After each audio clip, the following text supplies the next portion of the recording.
This is the first class on HR workshop. Okay. This is also, this will cover most of the part of your third year syllabus also. Very soon you will be going to third year after 1.5 months. यानी आप मान सकते हैं कि exam के बाद आप third year में हैं, डिले नहीं होता तो आप थर्ड ईयर में ही होते, right? So HR workshop, you have this syllabus in your final year. So till your exams, don't be stressed. Keep a thin copy for HR, and then once you are done with your exams, जब university होता है थोड़ा ध्यान चला ही जाता है उस पे पढ़ने के लिए. Once you are done with your exam, after that we'll revise it again. अभी आप क्लास में आराम से बस मेंटली प्रेजेंट होइए, क्या कॉन्सेप्ट दे रहे हैं उसको ध्यान रखिए, फाइन. और अपने आप को इतना नैरो बनाने की जरूरत नहीं है कि एग्जाम है तो हम कुछ और नहीं पढ़ सकते या कुछ और नहीं सुन सकते. ऐसा नहीं होता है. आप बिजनेस पढ़ रहे हैं, हर कुछ जो पढ़ रहे हैं वो एक दूसरे से इंटरलिंक्ड होता है और इंटरलिंक करके रखना चाहिए.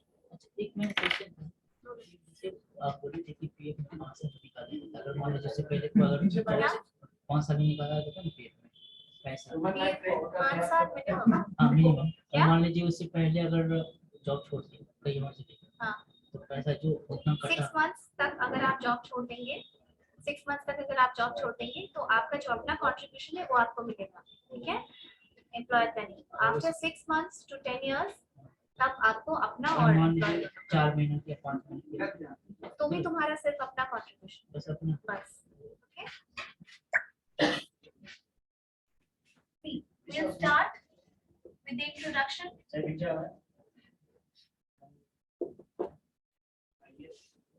अभी से ज्यादा बहुत समझ में आता है.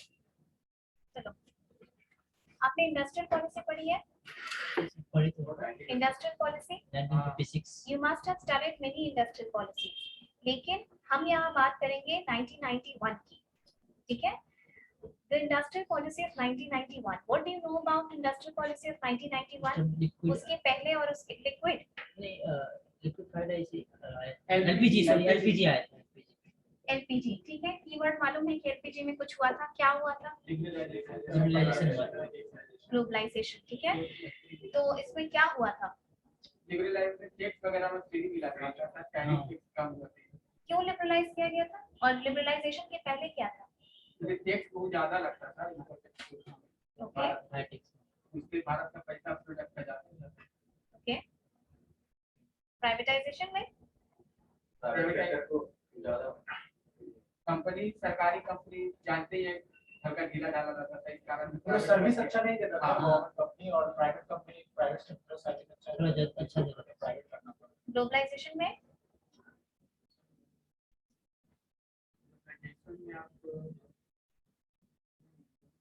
ग्लोबल हो जाने का क्या मतलब होता है? पूरा वर्ल्ड एक है, तो हम कह सकते हैं कि integration of our economy with the world's economy, right? ये इंट्रोडक्टरी क्लास है. एचआरएम का प्रैक्टिस समझने के पहले आपको थोड़ा सा ये चीज समझना होगा, एलपीजी, क्योंकि इसका बहुत मेजर इम्पैक्ट है एचआर पे. When we talk about introduction, we will talk about the 1991 LPG thing. LPG के पहले, यानी कि इसके पहले, our economy was a shut economy. Our economy was a closed economy. Closed economy का मतलब कि import export ज्यादा नहीं होता था. We believed in the socialistic pattern of development. क्योंकि आजादी के बाद से ही हम socialistic pattern पे काम कर रहे हैं. उसका मतलब कि we believed firmly कि अगर ownership lies in the hands of government, तो क्या होगा कि वो all round development देखेगी, सारे लोगों पे ध्यान देगी, और अगर हम उस चीज को बहुत ज्यादा कैपिटलाइज कर देंगे, which means that if we give the ownership to private bodies, they would start exploiting us. तो गैप बहुत ज्यादा बढ़ जाएगा. जो गरीब है वो और ज्यादा गरीब हो जाएंगे, जो अमीर है वो और ज्यादा अमीर हो जाएंगे. They will only be concerned about profit making and not about the welfare of people. आप एचआर प्रैक्टिसेस में भी ये देखिए, एलपीजी किसी रीजन से पढ़ा रहे हैं इंट्रोडक्शन में. एलपीजी के पहले आप जितना भी सोशल सिक्योरिटी देखेंगे ना, ग्रेच्युटी याद है कौन से साल में आया? 1972. फैक्ट्रीज एक्ट कब आया? 1948. 48. पीएसआई कब आया? Same year 1948. PF 1952, मैटरनिटी 1961, आप सब कुछ देखेंगे कि वो प्री LPG एरा है। हम सोशलिस्ट पैटर्न पे बहुत ज्यादा ध्यान देते थे। We believed that there has to be welfare of its people, and that is why we believed that the ownership must lie in the hands of government.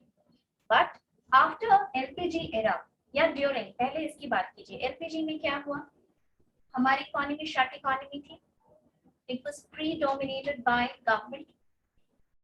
ठीक है, एक्सपोर्ट इंपोर्ट का concept नहीं था। हम क्लोज्ड इकोनॉमी थे, जो बनाते थे उसको कंज्यूम करते थे, हम इसमें बिलीव करते थे, और ऐसे ही हमारी इकोनॉमी चल रही थी कि हमारी आबादी बहुत ज्यादा है तो जो बनाया उसको कंज्यूम कर लिया।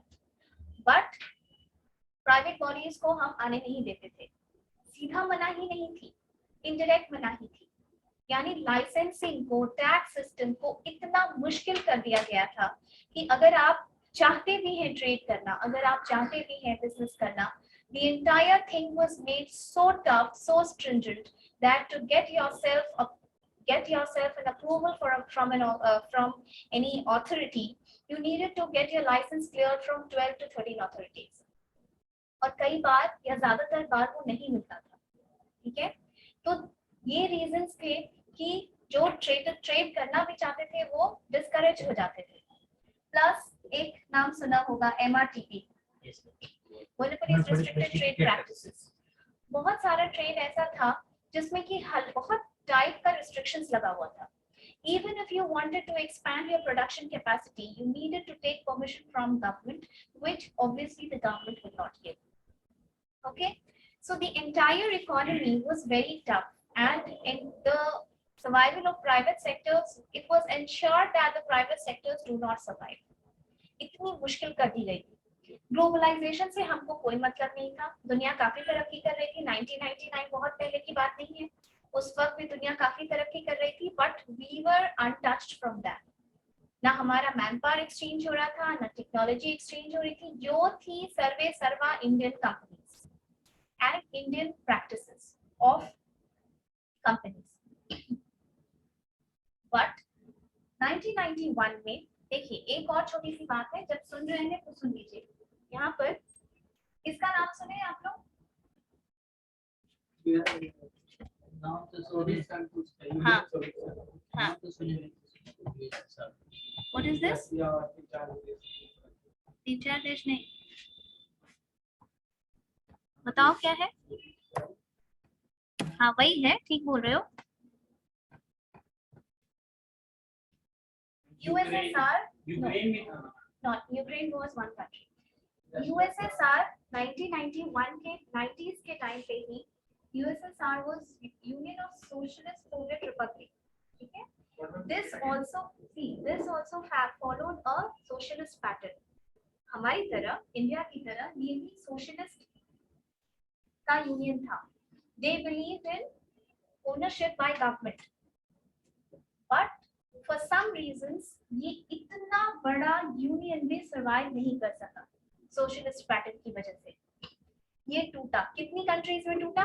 15 कंट्रीज में टूटा, जिसकी सबसे बड़ी कंट्री कौन है? रशिया।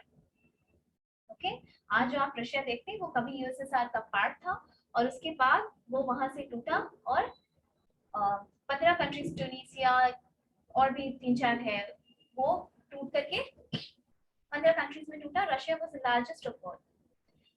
लोगों ने देखा, इंडियन इकोनॉमी ने ये चीज लर्न किया इससे कि जब इतना बड़ा यूनियन सोशलिस्ट विचारधारा से नहीं टिक पाता है, then we high time we opened our economy।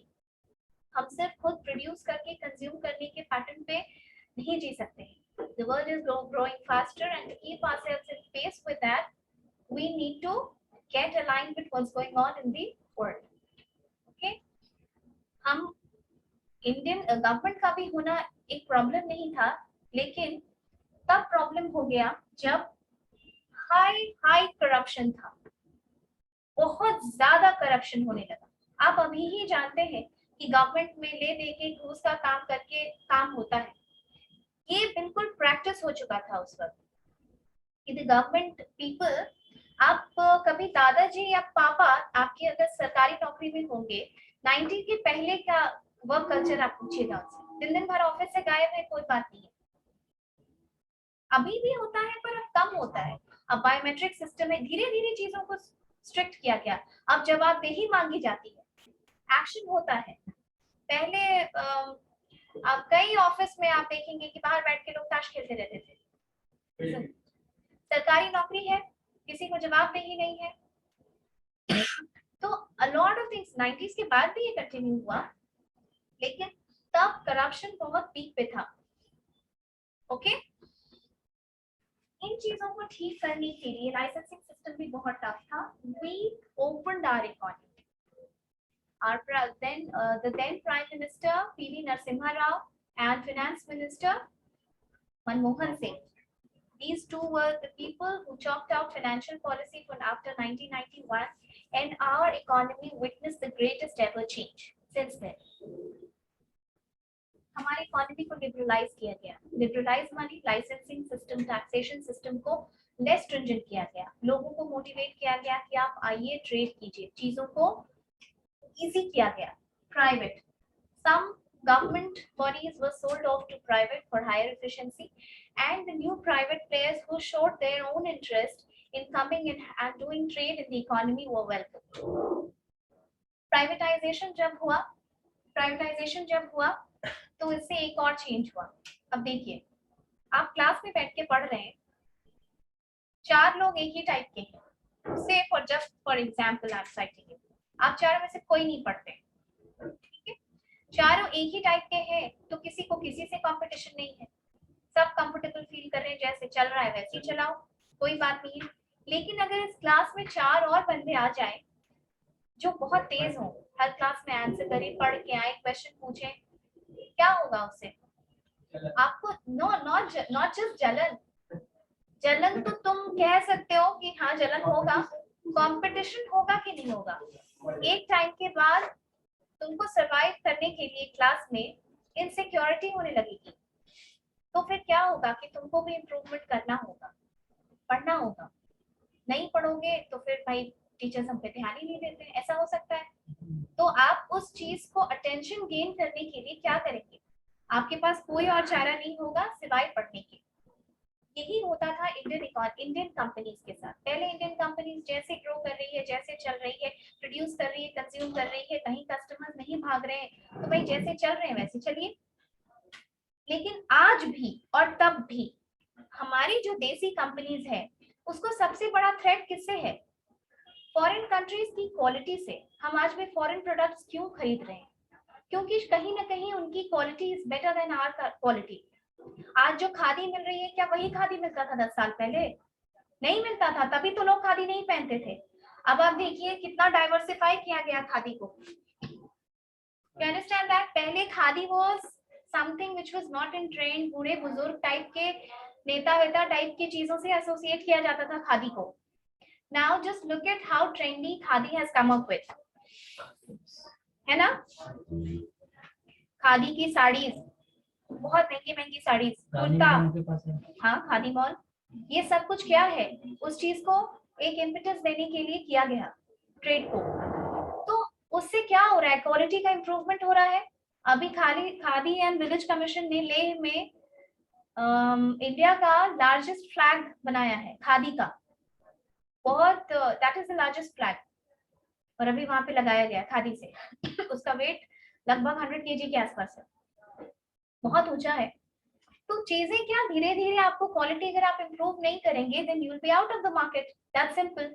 मैं एक कस्टमर हूँ, अगर मुझे उतने ही पैसे में कोई बेहतर क्वालिटी की चीज मिल रही है, तो हम क्यों सोचेंगे कि तुम इंडियन हो या फॉरेन हो? हम जाके खरीद लेंगे भाई, क्योंकि हम तो कस्टमर हैं। I will have my own switching, you know, I'll have my own switching rights. If I don't like you, I'll go to buy something else.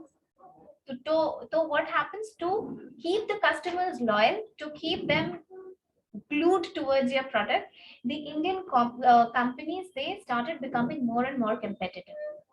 फिर competition बढ़ना शुरू हुआ, and then people started working towards it. Okay? अब आप ये बताइए कि LPG के पहले जैसे ग्लोबलाइजेशन हुआ, ठीक है, चलो थोड़ा सा ग्लोबलाइजेशन के बारे में और बात करते हैं, तब एचआर कैसे चेंज हुआ वो बात करेंगे। Talking about globalization, can we say that globalization is the merging or integrating of our economy with the world economy? Yes. Yes, but is it only the economy? क्या सिर्फ इकोनॉमी मर्ज करती है? अभी जो ग्लोबलाइजेशन इतना हो गया, क्या सिर्फ इकोनॉमी मर्ज की? सिर्फ इकोनॉमी मर्ज करती तो हमारे पास कोविड नहीं आता। कोविड हमारे यहाँ से तो ओरिजिनेट किया नहीं। So what are the other things that also merge with globalization? आप सोच के बताइए, ग्लोबलाइजेशन से और क्या होता है इकोनॉमी में? बोलो।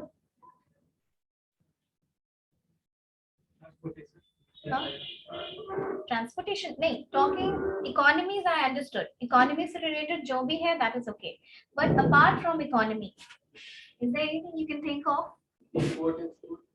फिर again you coming to economy. बोलो बोलो विनीत। वेरी गुड, एग्जैक्टली बताए बट तुम चेंज बता रहे, वेरी गुड। और वेस्टर्न कल्चर आया। कल्चर, यही हम जानना चाह रहे थे, कल्चर आया ना? कैसे कल्चर चेंज हुआ बताइए, ट्रेड के बिजनेस के पॉइंट ऑफ व्यू से बताइए। छोटा सा एग्जांपल लो, आज का क्लास इंट्रोडक्टरी क्लास है, तो आप एकदम नीचे के स्केल से समझना शुरू कीजिए ग्लोबलाइजेशन से। आप लोग हैलोवीन के बारे में जानते हैं? Halloween, you must have seen it on social media. Halloween is like a festival which is celebrated in America, okay, in winters. So they become scared, they become scary faced and they decorate their face with a ghost, भूत बन के, कुछ डरावना बन के। हाँ, नहीं, not Christmas, it's a different event there, Halloween बनते हैं, ठीक है?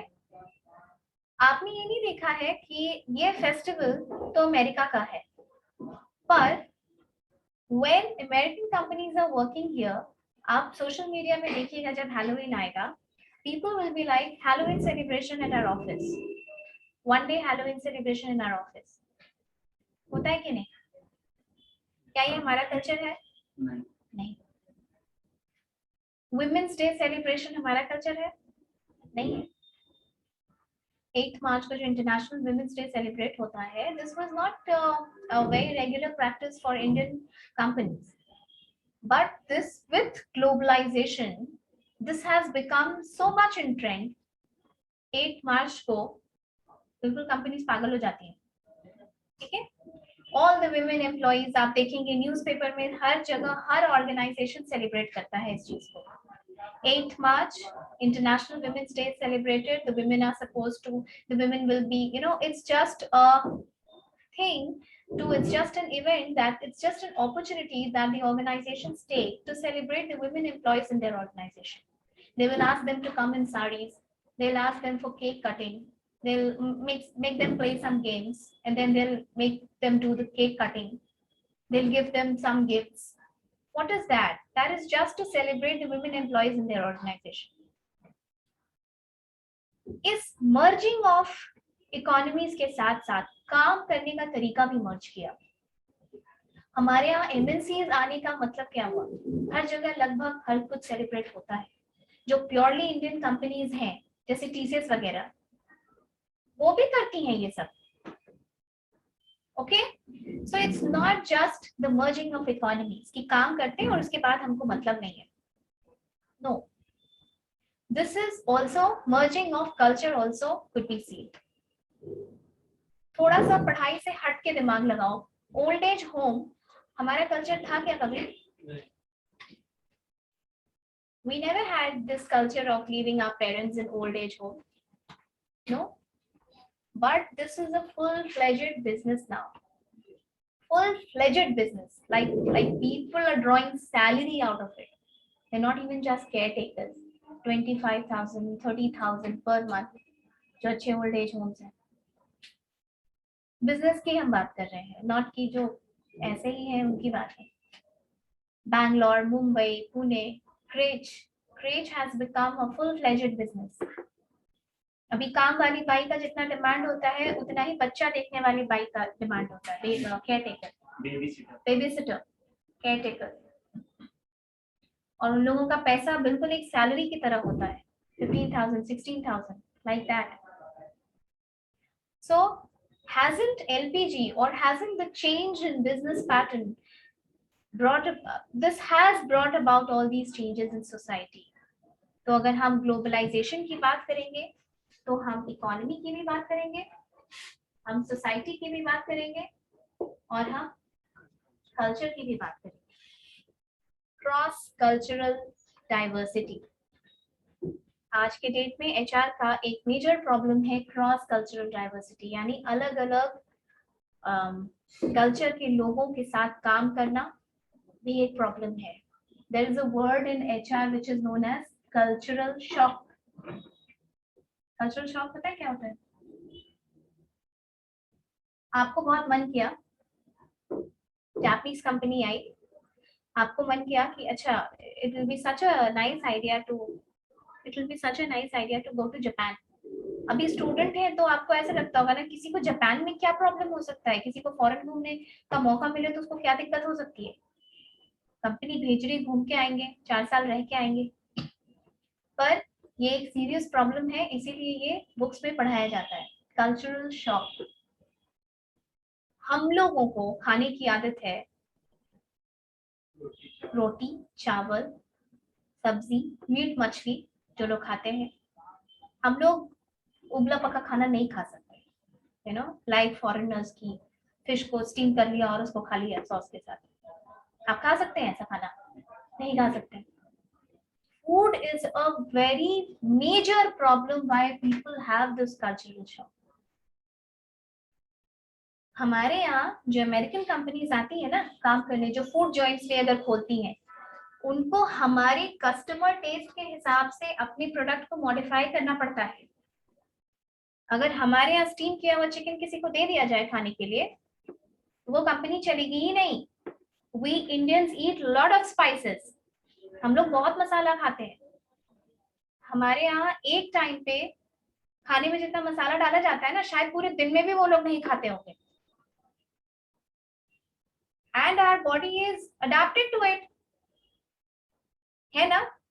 हम खाते हैं ना, काली मिर्च कितना गर्म होता है हमारे खाने में. काली मिर्च, we were once the spice capital. Kerala में अभी भी आप जाएंगे, स्पाइस गार्डन है, आप सामने से देखेंगे, आप वहां से ओरिजिनल चीजें लेके आइए. लौंग, इलायची, ये सब क्या है? स्पाइस का तो हम कैपिटल ही है. और हमारे खाने का स्टाइल बहुत अलग है. खाना और तीखा बहुत होता है हमारे खाने में. जब आप वर्ल्ड के उसमें खाने से कंपेयर करेंगे तो वी कैन नॉट. अब भले थोड़ा सा जो यंगस्टर्स हैं, they are like pizza, burgers की तरफ बहुत ज्यादा जाने लगे हैं, बट अदरवाइज भी आप चाहे वो स्ट्रीट फूड की बात कर लीजिए या रेगुलर हमारे यहाँ घर के खाने में, मसाला हम बहुत कंज्यूम करते हैं. ऑन एन एवरेज तीखा हम खाते हैं, तेल मसाला हम यूज करते हैं. सो अगर कोई जापान जाता है और वहां पे, आपको मालूम है जापान इज 2/3 वाटर, पानी से घिरा हुआ है. 2/3 वाटर. हर जगह का ज्योग्राफी होता है, इसीलिए वहां का खाना पीना, लाइफस्टाइल, जो तुम लाइफस्टाइल की बात की है, वो उसकी वजह से इन्फ्लुएंस होता है. मोमो कहाँ का खाना है? चाइना. और इंडिया की भी बात करो तो नॉर्थ ईस्ट का खाना है वो. क्यों है मोमो वहां का खाने में टेस्टी लगता है? That's different thing. उसमें क्या लगता है? पानी में बॉईल किया हुआ है वो बस, और तो कुछ नहीं है उसमें. अंदर लगता है लहसुन. तो डाइसेक्शन मत करो. That is a steamed food. That is a steamed food. आगे भी बैठ रहे, आगे हम बैठते तो नींद आता है. पीछे बैठा करो. सच में कसम है. नींद आने लगी. वहां बैठो ना.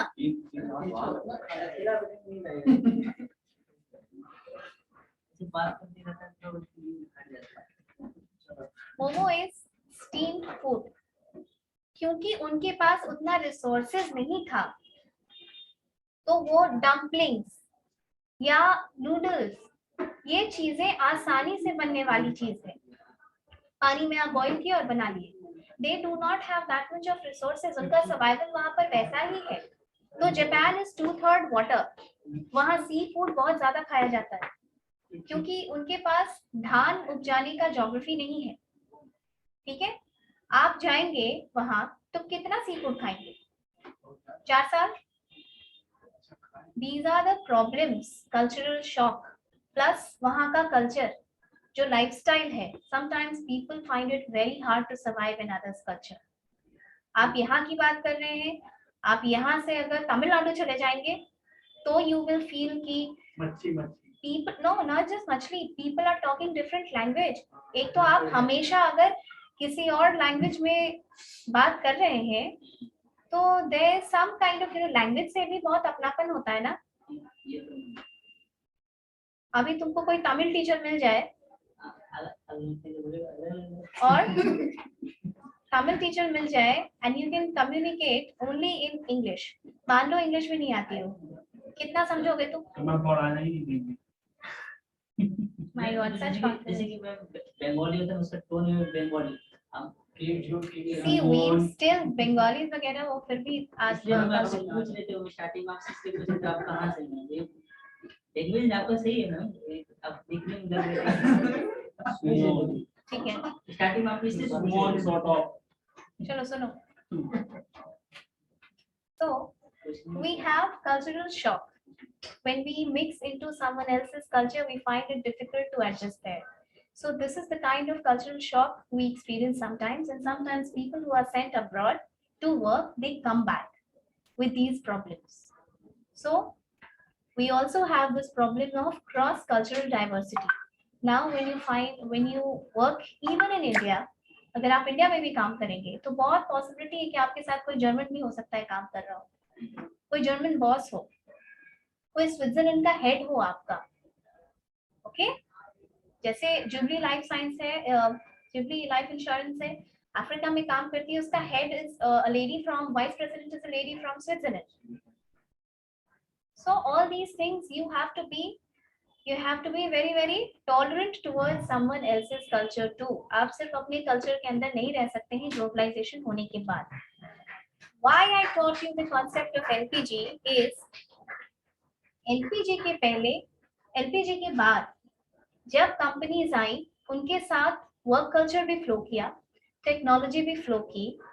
ओके, वर्क कल्चर भी फ्लो किया, टेक्नोलॉजी भी फ्लो की, and there was a change in the way businesses were functioning. After LPG, we could witness mergers and acquisitions. After LPG, we could see joint ventures. After LPG, we could see the different concepts of franchising. ये पहले नहीं था। ये जो foreign तरीके से लोग काम करते थे, ये पहले नहीं था। पटना में हल्दीराम जितने हैं, बहुत कम ही कोई ओरिजिनल हल्दीराम है, नहीं ही है शायद। They are all franchising. समझ में आई बात? So इस तरीके से बिजनेस चेंज हुआ। वोडाफोन आइडिया मर्ज की ना, मान लो कि वोडाफोन के मिडिल मैनेजमेंट में सिर्फ मान लो कि 50 एम्प्लॉइज होंगे, मिडिल मैनेजमेंट जिनको बहुत हैंडसम सैलरी मिलती होगी, और आइडिया में भी 50 एम्प्लॉइज होंगे। आपको लगता है कि जब ये ऑर्गेनाइजेशन मर्ज की तो उसको 100 लोगों की एग्जैक्टली जरूरत होगी? कम होगा ना? For the same work, there would be overlapping of skills. What would the company do? Either the company will retrench, terminate the surplus employees, or the company will do what? They will redeploy these people to some other work. क्योंकि यहाँ skills की overlapping मिलेगी। यहाँ HR practice change हुआ कि नहीं हुआ? हुआ। इस तरीके से बहुत सारी छोटी छोटी चीजें हैं जो HR में change of business की वजह से आई। Next class में we will study about alignment of HR strategy with the corporate strategy of organization. Fine. Meanwhile, you write homework for next class. Homework लिखिए।